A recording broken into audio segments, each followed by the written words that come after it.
大家好，我係 AT。面對住紫微斗數一個咁複雜嘅命盤，上面有咁多星、咁多資訊，我哋點樣可以快速可以閱讀，從而做到推算到未來呢？今日同大家分享一個技巧，要熟悉紫微斗數就必須要熟悉安星法當中呢三組星我好推介大家去記咗佢嘅就係左輔右弼、文昌文曲同埋三台八座因為咧呢三組星咧佢嗰個走向個結構咧基本上係一樣嘅，只不過佢哋嗰個輸入嘅資料唔同安星法咧就係一套根據我哋叫做出生年月日時，甚至乎性別從而揾出一個規律啦，有一個定式咧去排列呢啲星耀嘅咁樣，咁而左輔右弼、文昌文曲三台八座，佢哋嘅唔同之處就在於輸入嘅資料唔同嘅。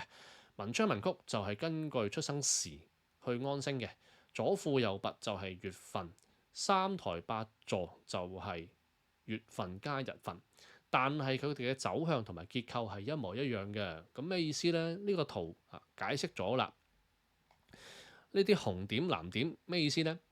未宮假設如果其中一粒星，譬如話左輔一 pair 坐咗喺未宮嘅，咁佢嘅另一 pair 即係右弼就必定喺未宮嘅，唔使揾嘅。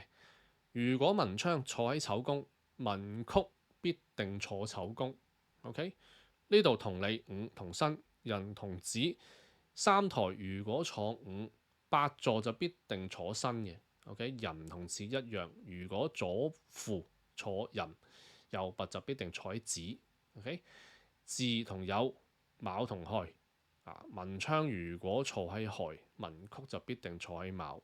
三台如果坐喺酉八座就必定坐喺巳嘅。OK， 調翻轉一樣嘅啫，即係譬如話八座坐喺酉，三台就必定喺酉嘅。sorry， 三台必定喺巳嘅。OK， 咁辰戌就我哋叫做本對位置啦。如果其中一粒坐喺辰宮，對面嗰粒就必定係坐喺戌宮左輔右弼、文昌文曲三台八座喺辰戌位置就必定本對我哋叫本對啦呢個咁呢個就係今日嘅分享啦。呢三組星如果你熟悉咗佢嘅安星法嘅結構咧，對你叫做揾星或者叫做睇盤咧有一個好快亦都好大嘅幫助快速睇盤先至有權算到命嘅咁今日分享就去到呢度啦。如果大家有咩想問我嘅，或者有啲咩comment歡迎留言嗰度同我講。